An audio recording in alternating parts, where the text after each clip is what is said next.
Chegue mais cabra da peste. Puxe um banco e já me diga de onde você está escutando essa história.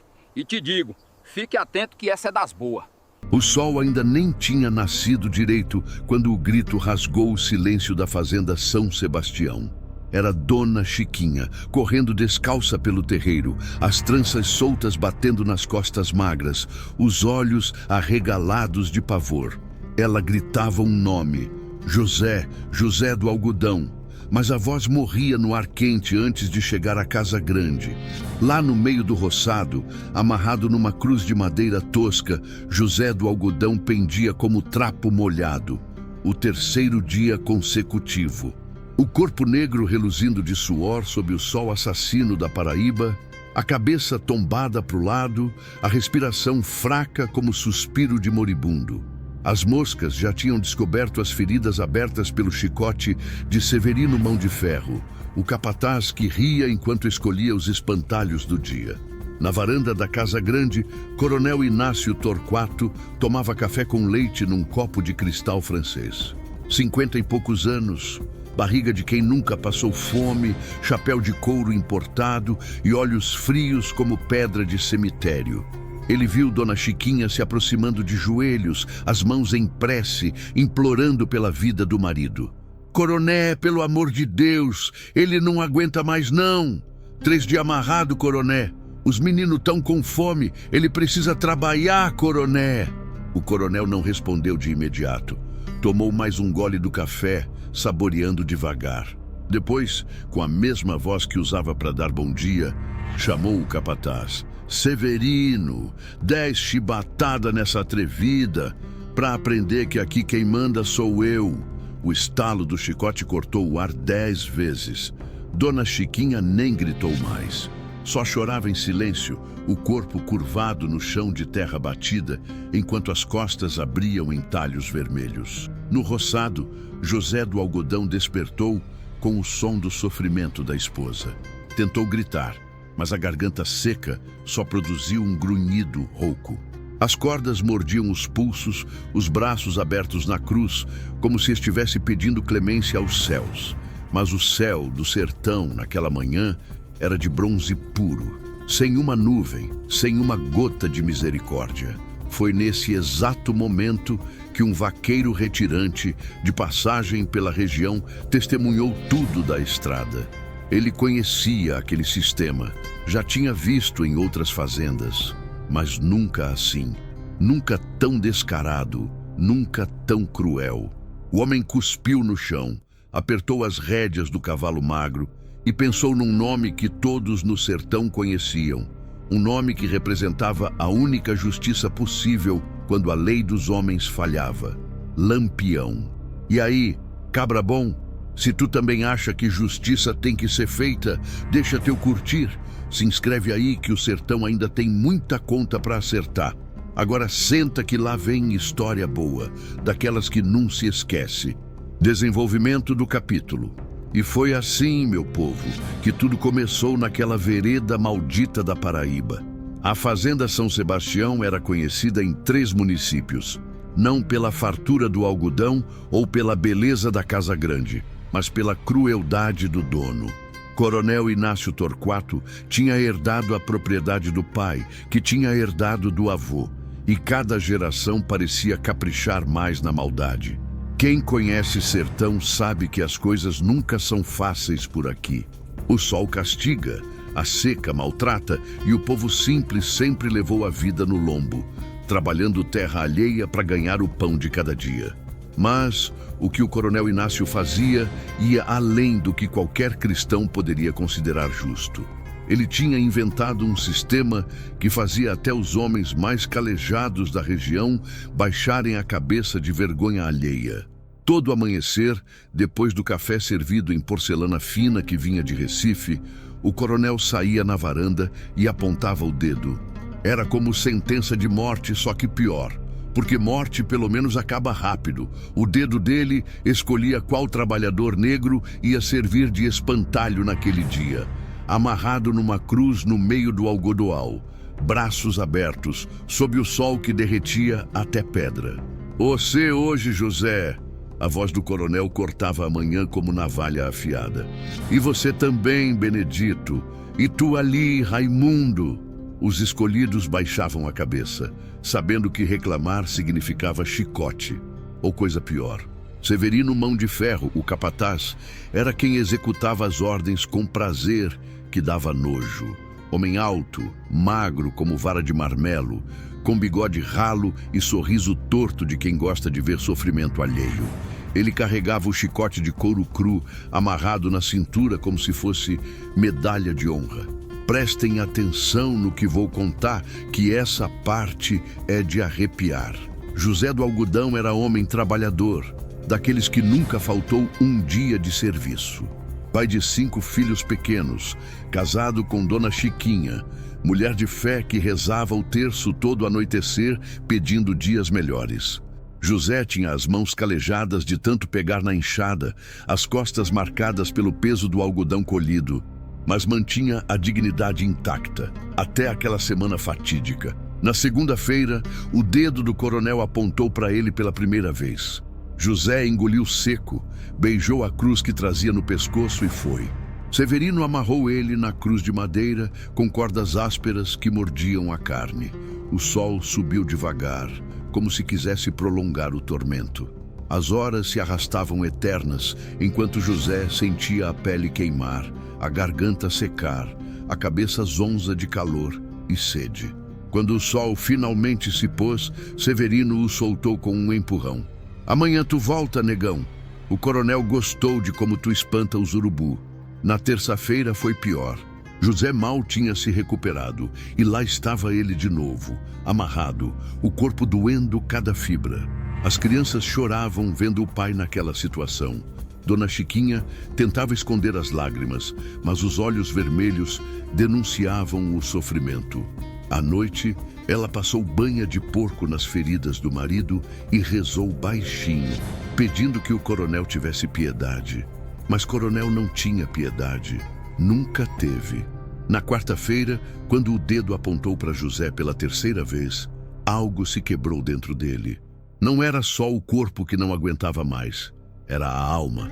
A humilhação de ser tratado como bicho, como objeto, como se não fosse gente.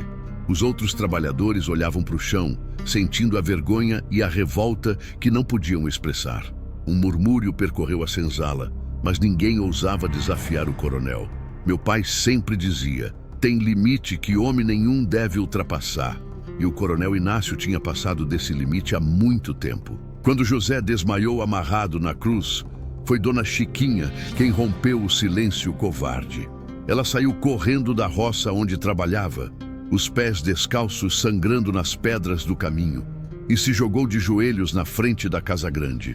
As palavras saíam atropeladas, misturadas com soluços. Coroné Inácio, pelo amor de nosso Senhor Jesus Cristo, meu marido vai morrer, ele não fez nada de ruim, coroné, ele só trabalha, só obedece, solta ele, coroné, os meninos tão passando fome. O coronel a olhou de cima, fumando um charuto grosso que perfumava o ar com cheiro de tabaco caro. Por um momento, pareceu que ia considerar o pedido, mas então seu rosto se contorceu num sorriso que gelava o sangue. Severino, a voz ecoou pelo terreiro, 10 chibatada nessa atrevida, para ela aprender que aqui ninguém questiona minhas ordens. Não se engane, meu povo, o que aconteceu a seguir foi coisa de doer n'alma. Severino Mão de Ferro avançou com o chicote já desenrolado, o couro assobiando no ar antes mesmo de tocar a carne. Dona Chiquinha nem teve tempo de se levantar. O primeiro golpe arrancou um pedaço da blusa surrada. O segundo abriu um talho nas costas magras. Do terceiro ao 10º, ela já não gritava mais. Só tremia no chão, o corpo sacudindo a cada impacto. José do Algodão, da cruz onde estava amarrado, viu tudo. O grito que tentou dar ficou preso na garganta seca. As lágrimas que tentaram sair secaram antes de escorrer. Só restou a impotência absoluta de um homem que não podia proteger a própria esposa.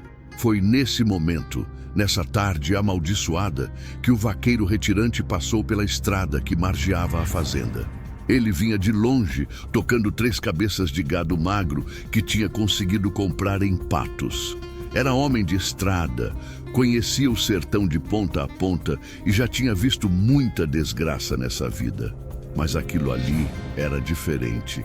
Ele parou o cavalo, desceu devagar e ficou observando a cena por trás da cerca de arame farpado.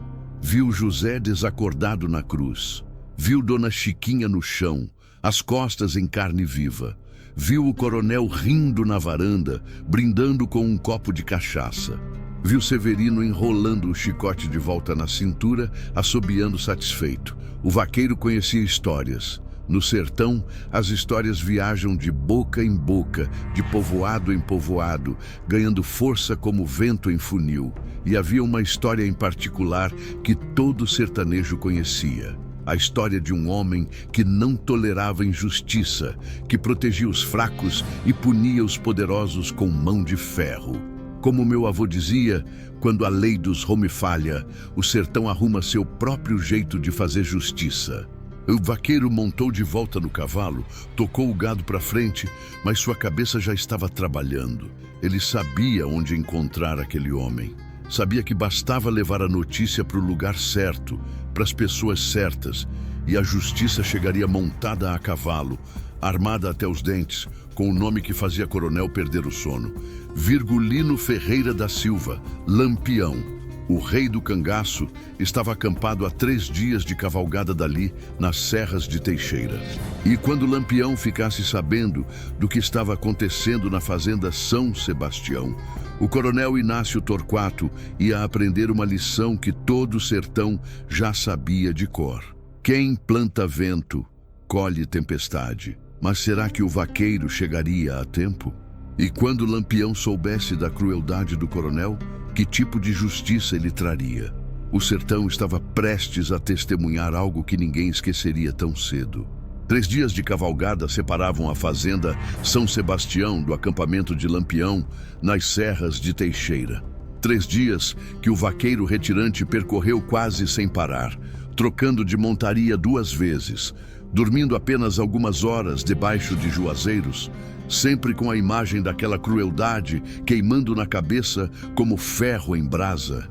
Agora prestem atenção, meu povo, porque essa parte mostra como a notícia da injustiça viajava pelo sertão. O vaqueiro sabia que não podia simplesmente chegar e falar com Lampião. Tinha que passar primeiro pelos homens de confiança, pelos olheiros que vigiavam todas as entradas das serras. Um passo em falso e ele poderia ser confundido com espião de volante ou delator de polícia. Na tarde do 3º dia, quando o sol já começava a baixar, tingindo o céu de vermelho sangue, o vaqueiro avistou a fumaça de uma fogueira entre as pedras. 2 homens armados surgiram do mato como sombras, rifles apontados para o peito dele. "Apeie devagar, compadre", disse o mais alto, um cabra de olhos pequenos e cicatriz na testa. "E vá dizendo logo o que procura por essas bandas." "Preciso falar com o capitão", respondeu o vaqueiro, usando o título de respeito que os cangaceiros davam a Lampião. "Trago notícia de injustiça que ele vai querer ouvir." Os 2 homens se entreolharam. Depois de revista completa, revistando até as botas em busca de armas escondidas, conduziram o vaqueiro serra acima por trilhas que só quem conhecia podia seguir. O acampamento ficava numa gruta natural, protegida por pedras enormes que serviam de muralha.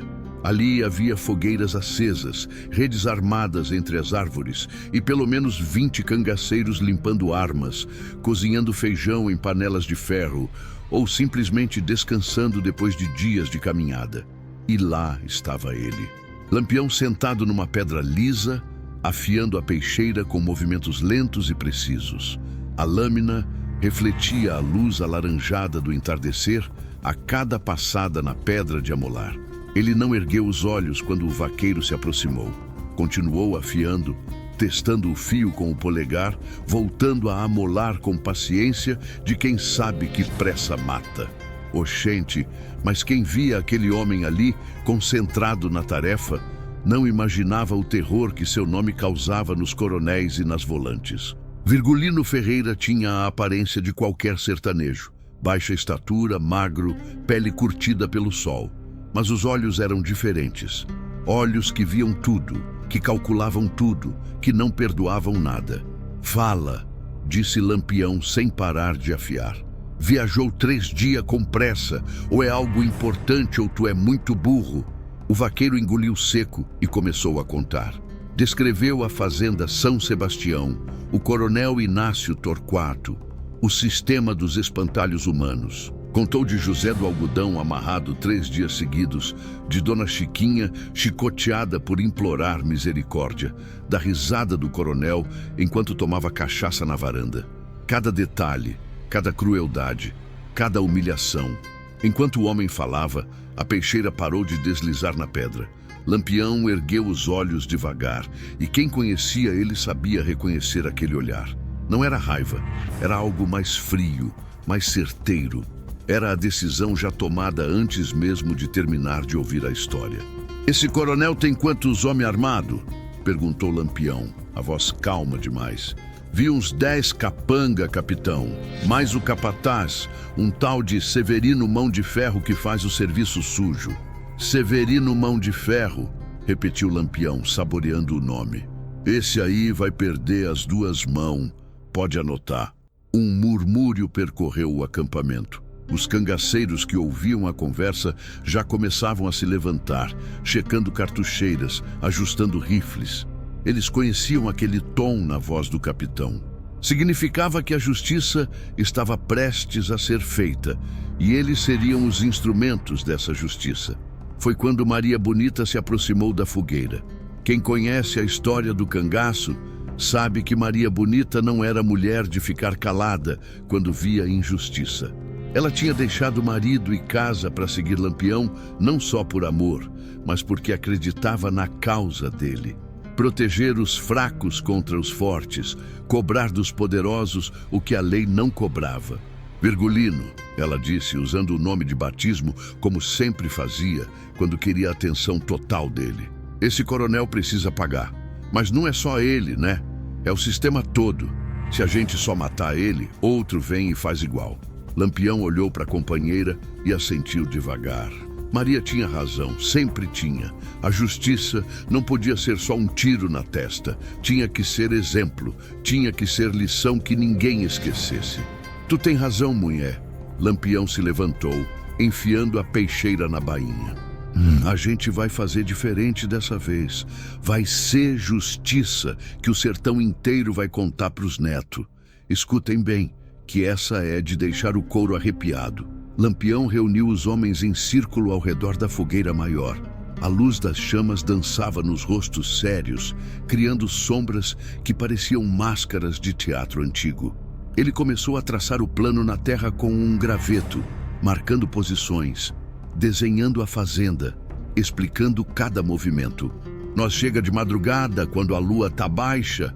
A voz dele era firme, sem pressa. "Zé Sereno e Moita Brava cerca a casa dos capanga. Só atira se reagir. Corisco e Dadá vai comigo na casa grande. Volta, Seca, tu fica com gato no caminho caso alguém tente fugir para a cidade." "E o capataz, capitão?" perguntou um cangaceiro jovem, Sabonete, que tinha entrado pro bando fazia apenas 6 meses.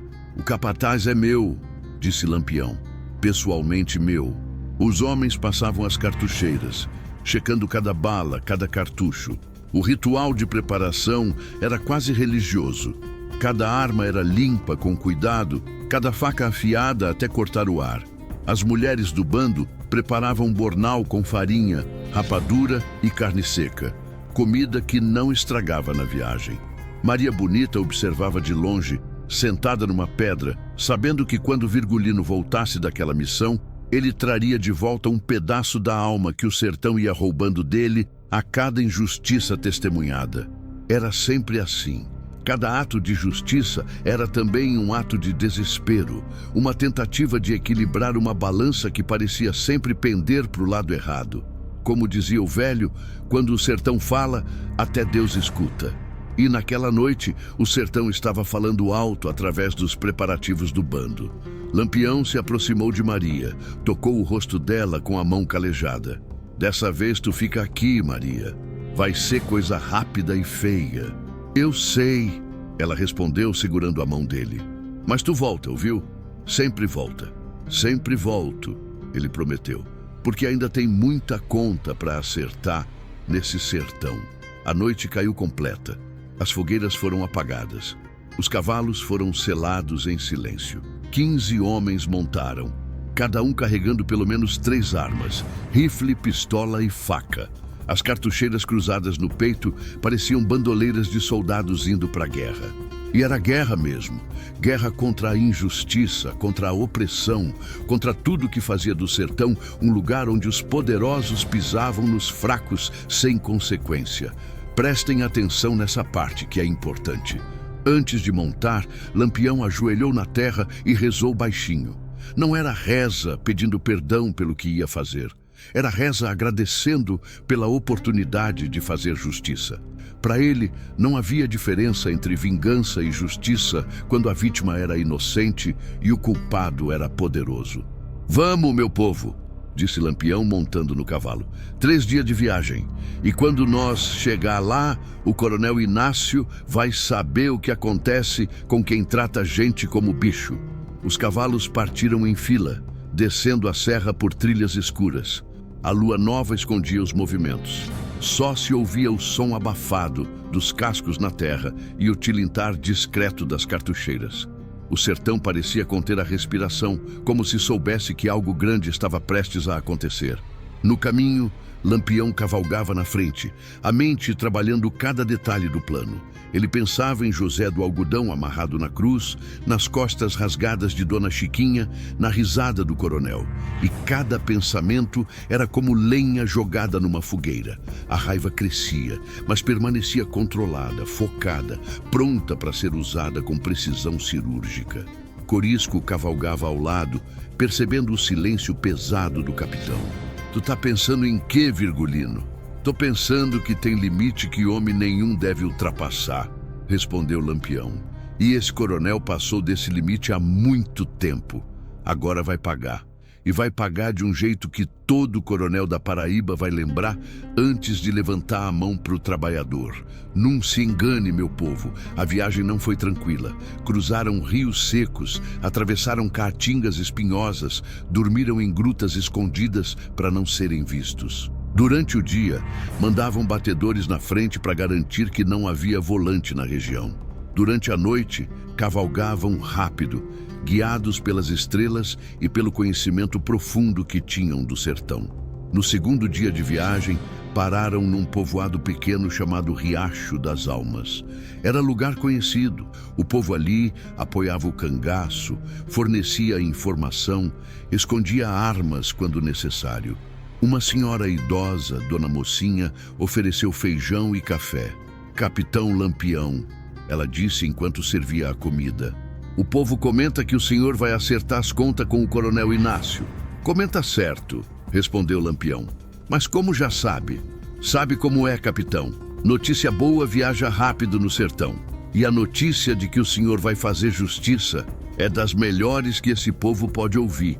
Ali mesmo, no terreiro da casa de Dona Mocinha, mais 3 homens se juntaram ao bando. Eram trabalhadores rurais que tinham sofrido nas mãos de outros coronéis e queriam ajudar na missão. Lampião aceitou. Quanto mais testemunhas da justiça, melhor. Na terceira noite, já podiam avistar de longe as luzes da fazenda São Sebastião. Pararam a 2 quilômetros de distância, escondidos numa mata de carnaúbas. Ali fizeram o último acampamento, a última verificação de armas, a última conferência do plano. Lampião afiava a peixeira de novo, os movimentos automáticos de tanto repetir. A lâmina cantava na pedra, um som que os cangaceiros conheciam bem. Era o som que antecedia a justiça. Amanhã de madrugada, disse ele para os homens reunidos, quando o galo cantar pela segunda vez, nós entra. Silêncio total até chegar na Casa Grande. Quem reagir cai, quem se render vive. Mas o coronel e o capataz, esses 2 são meus. Os homens assentiram em silêncio. Conheciam aquele olhar no rosto do capitão. Era o olhar que não permitia questionamento, não aceitava falha. Era o olhar do justiceiro implacável que o sertão tinha criado para equilibrar as injustiças que a lei ignorava. A noite foi longa.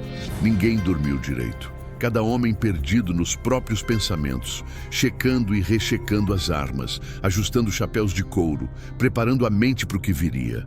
Lampião ficou acordado a noite inteira, sentado com as costas apoiadas num tronco, olhando as estrelas. Maria Bonita dizia que ele sempre fazia isso antes de uma missão difícil. Conversava em silêncio com os mortos, com os injustiçados, como se pedisse permissão deles para fazer o que ia fazer. Quando a primeira claridade começou a raiar no horizonte, Lampião se levantou. "Vamos", disse simplesmente. Os homens montaram em silêncio. As armas estavam prontas. O plano estava traçado. A justiça estava a caminho. E o coronel Inácio Torquato, dormindo tranquilo na sua cama de lençóis de linho importado, não fazia ideia que o inferno estava cavalgando na direção dele. A madrugada traria consigo algo que ele nunca tinha imaginado possível: a prestação de contas. E no sertão, quando Lampião vem cobrar, não existe perdão. O galo cantou pela segunda vez quando os primeiros cavalos atravessaram o portão da fazenda São Sebastião. Não houve arrombamento, não houve barulho. Um dos trabalhadores que apoiava a causa tinha deixado a porteira aberta, rezando baixinho para que a justiça finalmente chegasse naquele lugar amaldiçoado. A madrugada ainda era escura, só começando a clarear nas beiradas do horizonte. As estrelas piscavam fracas, como se estivessem cansadas de testemunhar tanta maldade naquele pedaço de chão. O silêncio era tão profundo que dava para ouvir o ranger do couro das celas, o tilintar suave das cartucheiras, a respiração controlada dos cavalos. Lampião ergueu a mão fechada, sinal de parar. Os 15 homens congelaram nas montarias, virando estátuas armadas na semi-escuridão. Ele desceu do cavalo sem fazer som, pisando com a leveza de quem aprendeu a andar na caatinga sem espantar nem lagarto. Corisco e Dadá desceram também, seguindo cada movimento do capitão como sombras obedientes. Prestem atenção, meu povo, que essa parte é de fazer o coração acelerar. A fazenda dormia tranquila, sem imaginar a tempestade que tinha entrado pelos portões. Na casa dos capangas, 10 homens roncavam em redes ou camas toscas, rifles encostados na parede, facões pendurados em pregos enferrujados. Na casa grande, o coronel Inácio dormia entre lençóis de linho, a barriga cheia de jantar farto, a consciência tão limpa quanto uma fossa podre. E lá no fundo, nas senzalas onde os trabalhadores se amontoavam em taperas de barro, José do Algodão gemia baixinho no sono, o corpo ainda dolorido dos 3 dias amarrado como espantalho. Dona Chiquinha, deitada ao lado dele num giral de varas, tinha os olhos abertos no escuro. Ela nunca mais conseguia dormir direito desde o dia das chicotadas. Zé Sereno e Moita Brava se separaram do grupo principal, levando 5 homens cada um. Moviam-se como fumaça pela madrugada, cercando a casa dos capangas por todos os lados. As armas estavam prontas, mas a ordem era clara: só atirar se reagissem. Lampião não desperdiçava bala com gente pequena. Os peixes grandes eram o coronel e o capataz. Lampião, Corisco e Dadá se aproximaram da casa grande. Era construção imponente, 2 andares, varandas largas, janelas com vidraças de verdade. Luxo que o povo simples do sertão só via de longe. Os degraus da frente eram de pedra lavrada, trazida sabe-se lá de onde. A porta principal era de madeira maciça com fechadura importada. Mas Lampião não ia pela porta principal. Ele conhecia fazendas de coronel como a palma da mão. Sempre tinha entrada de serviço nos fundos, sempre menos protegida porque os poderosos nunca imaginavam que alguém tivesse coragem de invadir suas fortalezas. E estavam certos, na maioria das vezes. Mas Lampião não era a maioria, era a exceção. A porta dos fundos cedeu com um empurrão firme. A cozinha cheirava a banha de porco e café velho.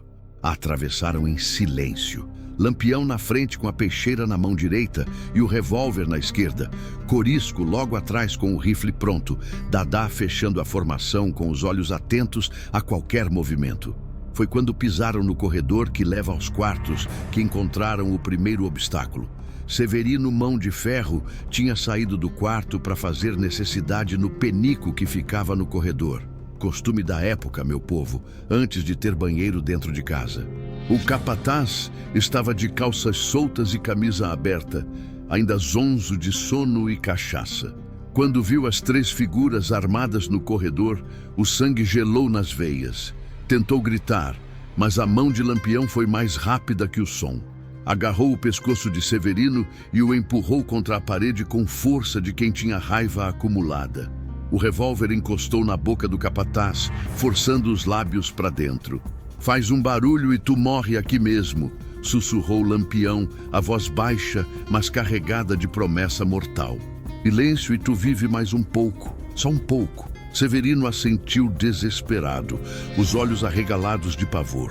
Aquele homem que chicoteava trabalhador sem dó nem piedade, que ria do sofrimento alheio, que se sentia poderoso com o chicote na mão, agora tremia como vara verde. Corisco amarrou as mãos dele pelas costas com corda áspera, a mesma corda que Severino usava para amarrar os espantalhos humanos. "Onde dorme o coronel?" perguntou Lampião, ainda sussurrando. Severino apontou com a cabeça para o quarto no fim do corredor, a porta dupla com pintura dourada nas bordas. Claro que seria aquela, a maior, a mais bonita, a que mostrava poder. Lampião fez sinal para Dadá ficar vigiando Severino. Ele e Corisco avançaram pelo corredor, cada passo medido, cada tábua do assoalho testada antes de pisar. Quando chegaram na porta do quarto do coronel, Lampião segurou a maçaneta com delicadeza de quem não quer acordar ninguém ainda. A justiça tinha hora certa para ser aplicada. Não se engane, o que aconteceu nos minutos seguintes foi coisa de fazer até o vento parar de soprar. Lampião girou a maçaneta devagar, empurrando a porta com cuidado. O quarto era grande, mobiliado com cama de dossel, guarda-roupa de jacarandá, tapete persa no chão. Na cama, o coronel Inácio Torquato roncava tranquilo, coberto até o pescoço com colcha de seda. Tranquilo, como se não devesse nada a ninguém, como se não tivesse amarrado homens em cruzes, como se não tivesse mandado chicotear mulher pedindo misericórdia. Lampião atravessou o quarto em 3 passos silenciosos. Quando chegou na beirada da cama, simplesmente sentou na ponta do colchão, fazendo o peso afundar o estrado.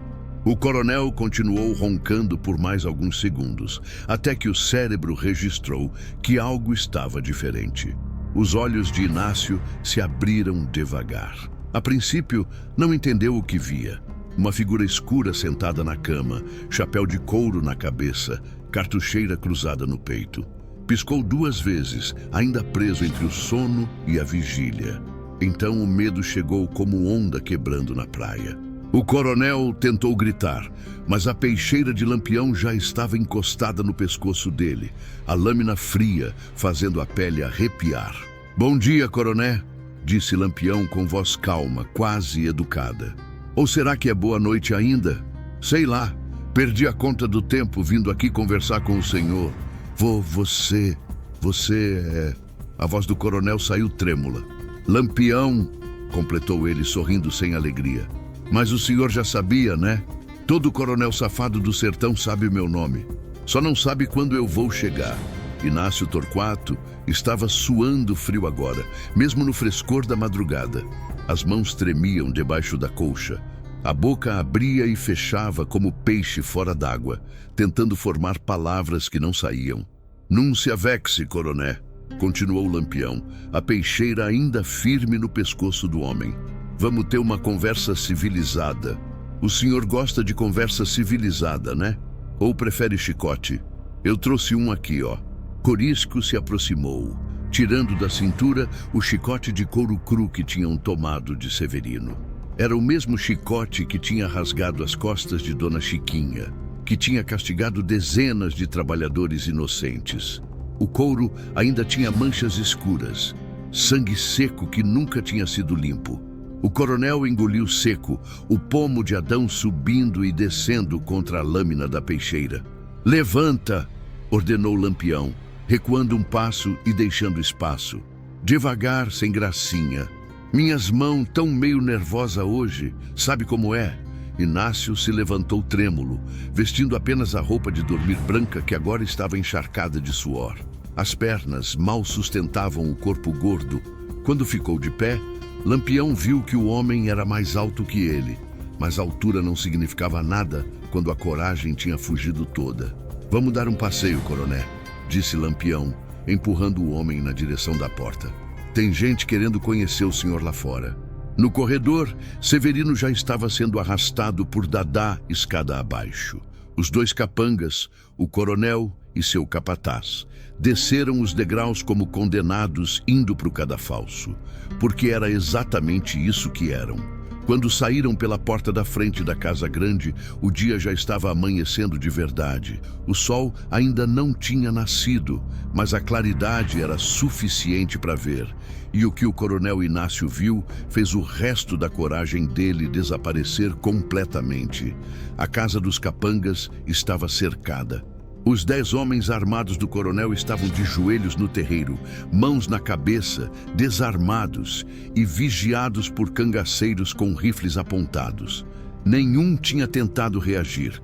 Quando acordaram cercados por Lampião e seu bando, entenderam que resistir era pedir para morrer. Mas o que realmente fez o coronel tremer foi ver o povo.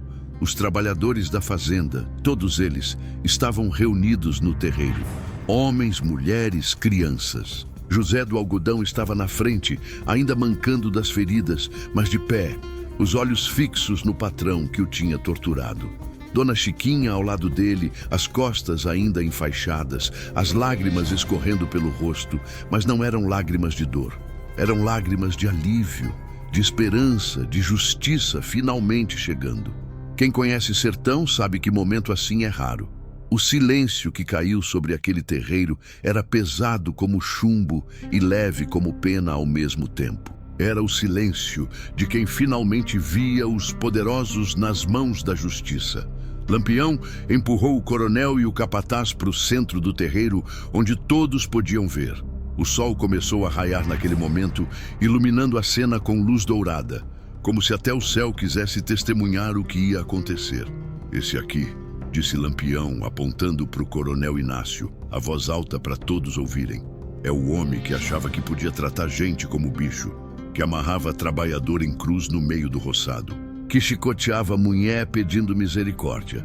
Um murmúrio percorreu a multidão, raiva contida, dor compartilhada, justiça ansiada.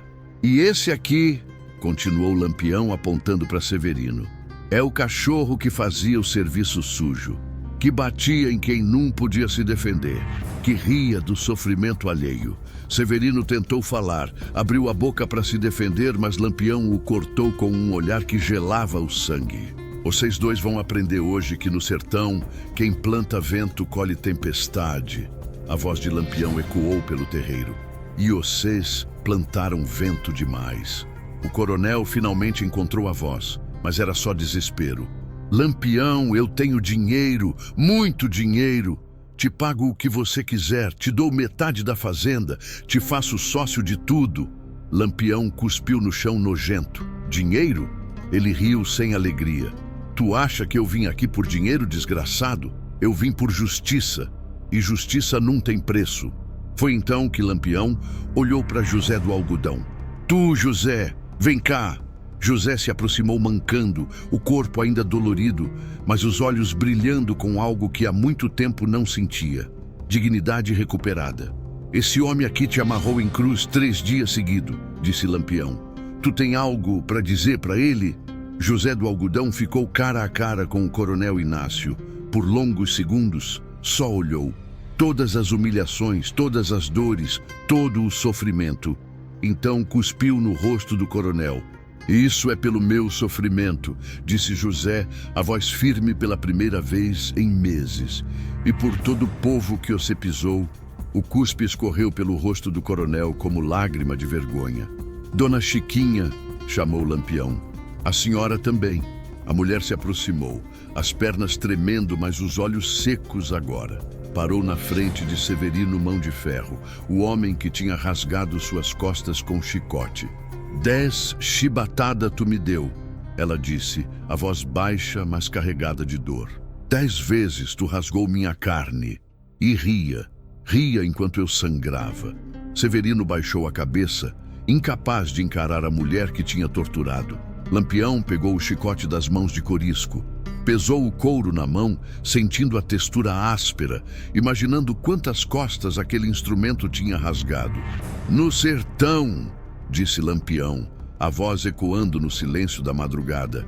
A justiça pode demorar, mas sempre chega. E quando chega, cobra tudo. Ele estendeu o chicote para Dona Chiquinha. A senhora quer fazer justiça com as próprias mãos? Dona Chiquinha olhou para o chicote, depois para Severino, depois para as próprias mãos trêmulas. Por um momento longo, todos prenderam a respiração. Então ela balançou a cabeça. Não quero sujar minha mão com a pele desse desgraçado, disse ela. A justiça de Deus já está marcada nele. O senhor faça o que tiver que fazer, Capitão Lampião. Lampião assentiu com respeito. Aquela mulher tinha mais dignidade no dedo mindinho que o coronel tinha no corpo inteiro. Então vai ser do meu jeito, disse Lampião.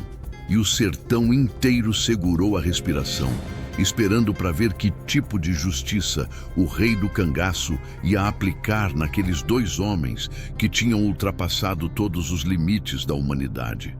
Mas a justiça de Lampião nunca era simples, nunca era rápida. Era sempre uma lição que ninguém esqueceria. E o que estava prestes a acontecer no terreiro da fazenda São Sebastião ia ser contado de geração em geração, até os netos dos netos, como exemplo do que acontece quando se mexe com o povo do sertão. O silêncio no terreiro da fazenda São Sebastião era tão pesado que até os passarinhos tinham parado de cantar. O sol terminava de nascer, tingindo tudo de dourado, como se até o céu quisesse testemunhar o que estava prestes a acontecer. Lampião segurava o chicote de couro cru, sentindo o peso daquele instrumento de tortura nas mãos. Mas então ele fez algo que ninguém esperava. Jogou o chicote no chão, na frente de Severino Mão de Ferro.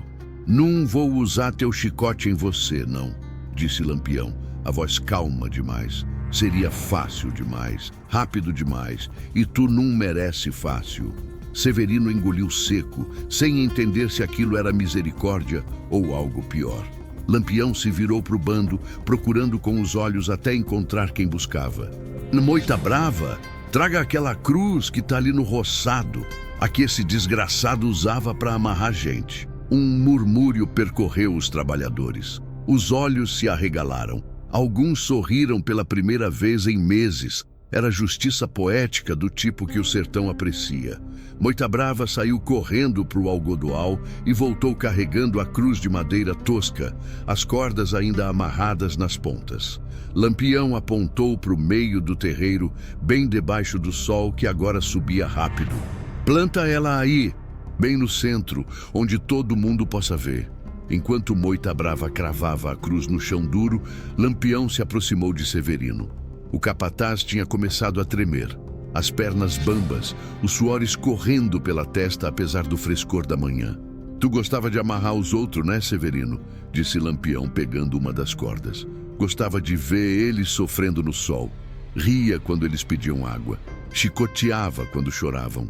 Eu só obedeci a ordem, capitão, gaguejou Severino. Eu não queria, mas o coronel mandava.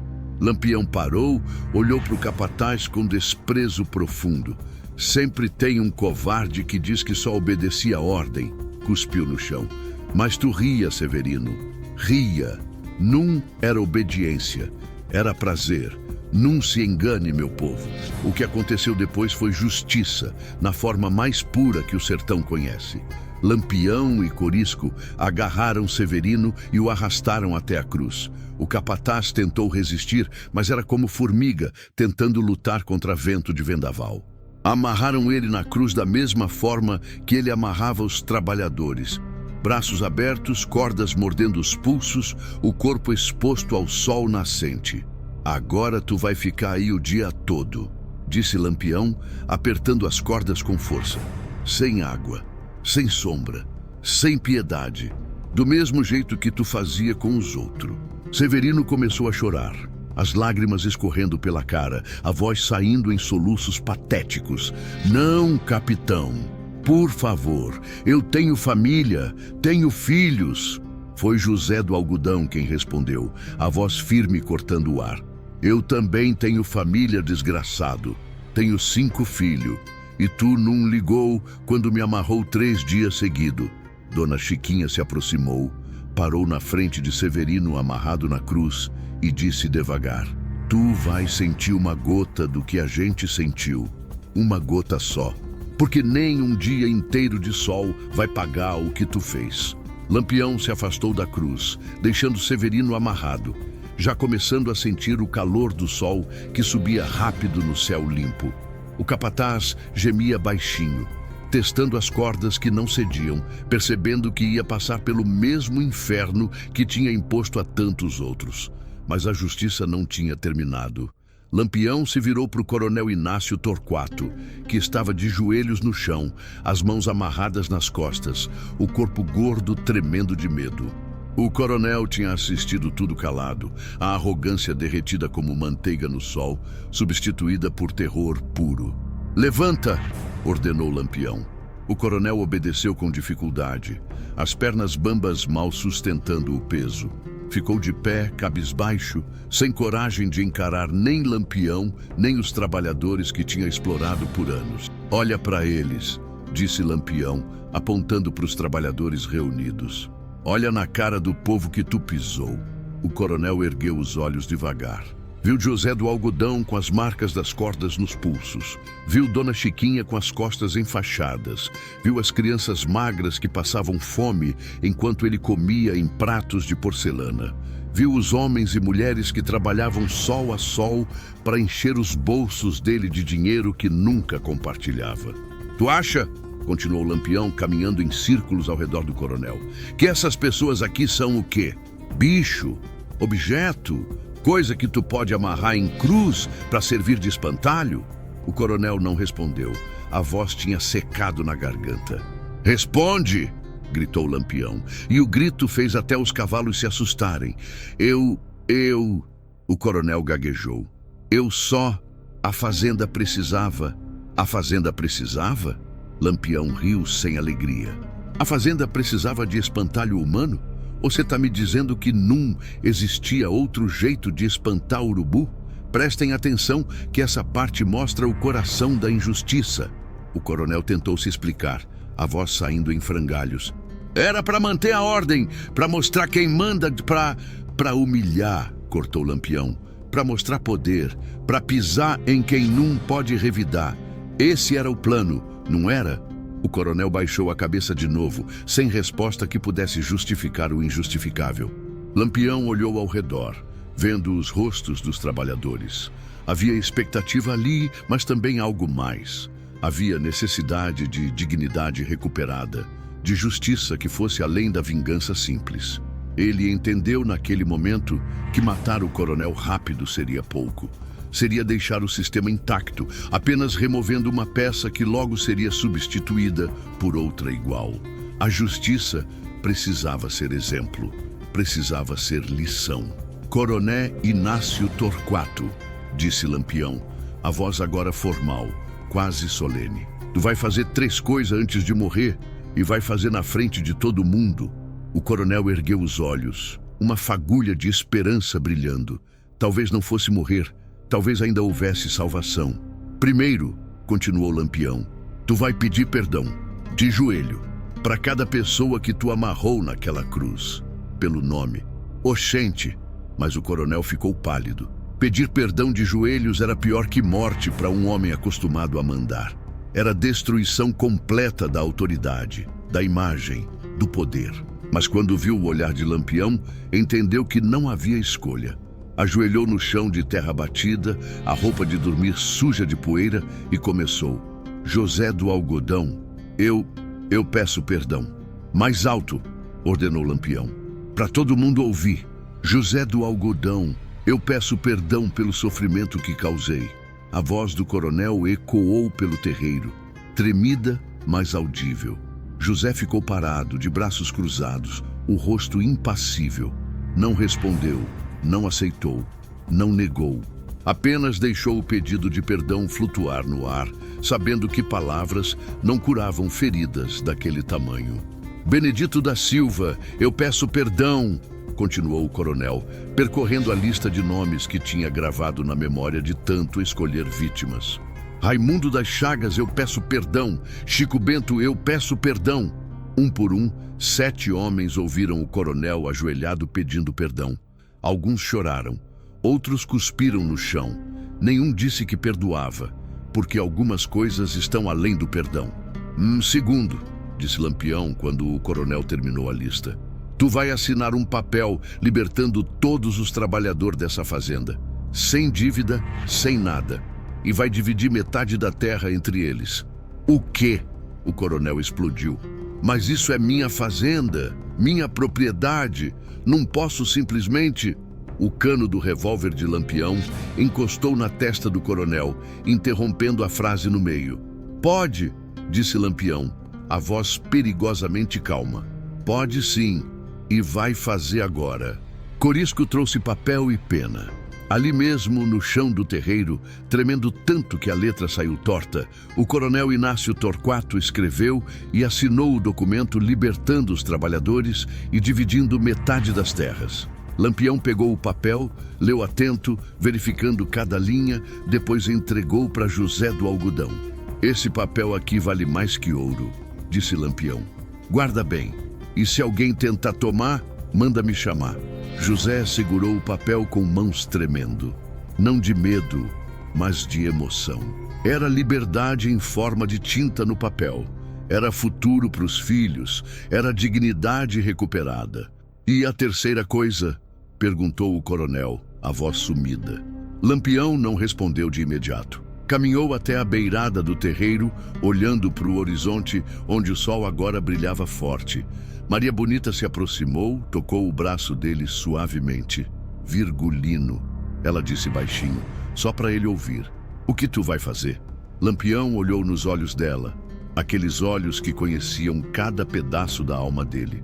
O certo, respondeu simplesmente. Voltou para o centro do terreiro, parou na frente do coronel que ainda estava de joelhos. O silêncio era absoluto. Até Severino, amarrado na cruz, tinha parado de gemer para prestar atenção. A terceira coisa, disse Lampião, a voz ecoando clara, é tu entender que a partir de hoje, todo coronel desse sertão vai saber o que acontece com quem trata gente como bicho. Puxou a peixeira da bainha. A lâmina refletiu o sol da manhã, brilhando como estrela caída. O coronel fechou os olhos, esperando o golpe fatal. Mas Lampião não matou ele. Em vez disso, cortou a corda que amarrava as mãos do coronel. Depois, com a ponta da peixeira, rasgou a manga da roupa de dormir, expondo o braço gordo do homem. E ali, com a precisão de quem conhecia cada movimento da lâmina, começou a marcar. Não se engane, meu povo. O que Lampião fez foi pior que morte rápida. Gravou na carne do coronel, com cortes precisos e dolorosos, uma palavra que ficaria marcada para sempre. Uma palavra que qualquer um que visse o braço dele leria claramente. Tirano! O coronel gritou de dor, mas Lampião não parou até terminar cada letra. Quando acabou, limpou a peixeira na própria roupa do coronel, manchando o linho branco de sangue vermelho vivo. Agora tu vai viver, disse Lampião guardando a peixeira. Vai viver carregando essa marca. E todo dia que olhar para o próprio braço vai lembrar. E todo mundo que vê vai saber que tipo de homem tu é. O coronel segurava o braço sangrando, as lágrimas escorrendo pela cara. A dor física misturada com a dor muito maior da humilhação completa.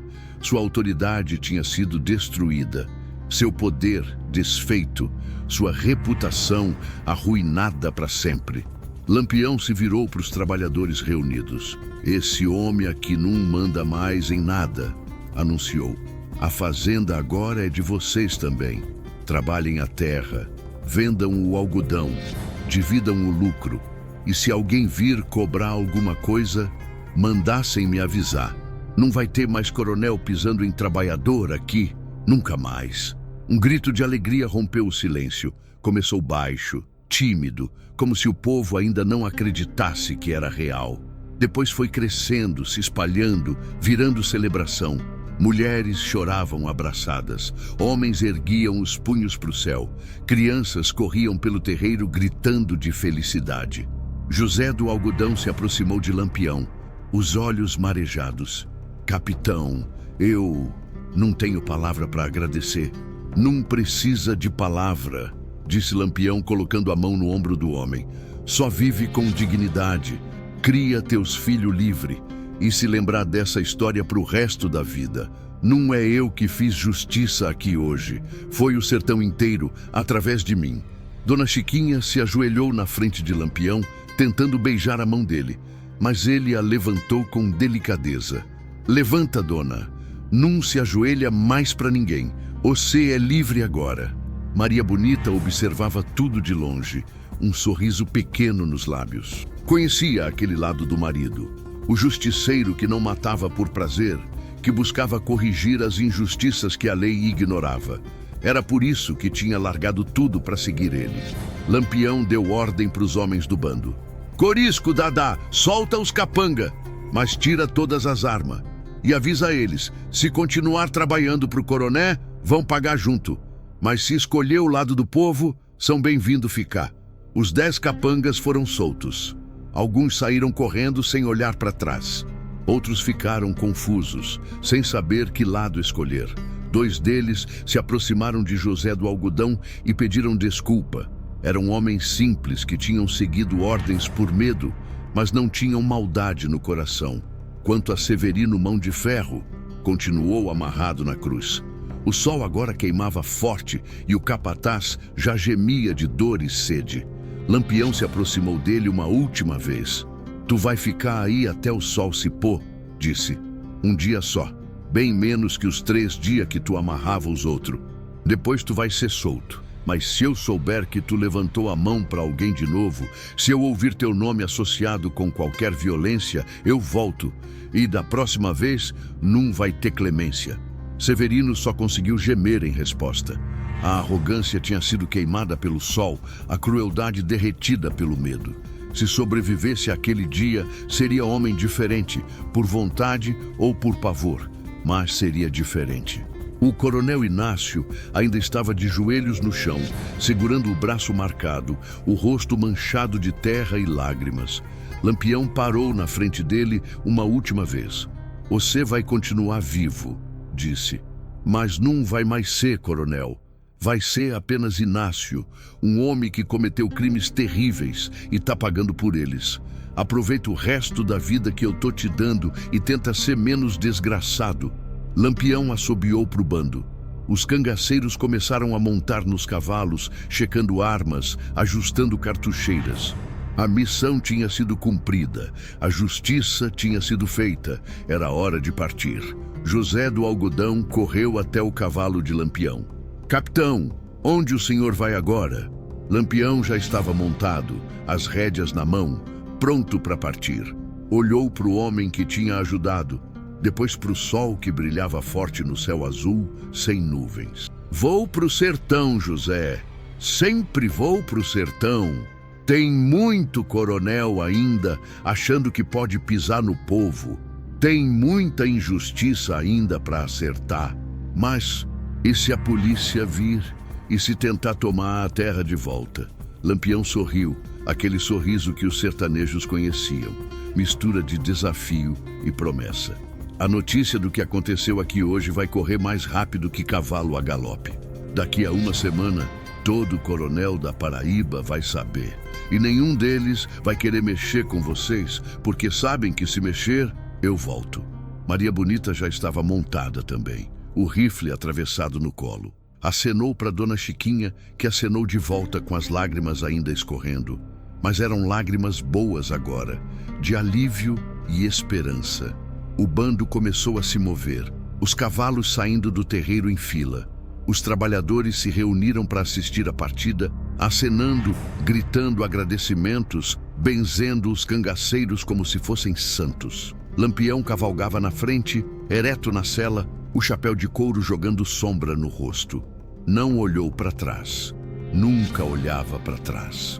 O sertão tinha ensinado ele que justiça era caminho sem volta, sempre em frente, sempre buscando o próximo lugar onde os fracos precisavam de proteção. Quando chegaram no portão da fazenda, Corisco perguntou: "Para onde agora, capitão?" Lampião não hesitou. "Para Serra Talhada. Recebi notícia que tem um delegado lá, prendendo povo inocente, cobrando propina para soltar. Vamos conversar com ele." Os cavalos aceleraram, levantando poeira da estrada de terra. O sol já estava alto quando o último cangaceiro desapareceu na curva do caminho, deixando para trás apenas o som dos cascos se afastando e a nuvem de poeira dourada brilhando na luz da manhã. No terreiro da fazenda São Sebastião, agora São Sebastião Livre, como os trabalhadores já começavam a chamar, José do Algodão segurava o papel que garantia a liberdade e a terra. Olhou para Dona Chiquinha, para os filhos, para os companheiros. Depois olhou para a cruz, onde Severino ainda estava amarrado sob o sol, para o coronel ainda de joelhos no chão, segurando o braço marcado. A justiça tinha chegado naquele pedaço de sertão. E mesmo que demorasse a chegar em outros lugares, mesmo que houvesse muito chão ainda para percorrer, a história do que tinha acontecido ali se espalharia como fogo em capim seco. Os coronéis aprenderiam a temer. Os capangas aprenderiam a pensar duas vezes. E o povo aprenderia que havia alguém cavalgando pelo sertão, pronto para fazer o que a lei não fazia: defender os fracos e punir os poderosos. Lampião seguia pela estrada, Maria Bonita ao lado, o bando atrás. O sertão se estendia infinito na frente deles, cheio de injustiças ainda por corrigir, de coronéis ainda por enfrentar, de histórias ainda por escrever. E enquanto o sol subia no céu da Paraíba, uma coisa era certa: onde quer que houvesse opressão, onde quer que um poderoso pisasse num fraco, onde quer que a lei falhasse em fazer justiça, Lampião estaria cavalgando naquela direção. Porque no sertão, quem planta vento colhe tempestade, e a tempestade tinha nome e sobrenome: Virgulino Ferreira da Silva, Lampião.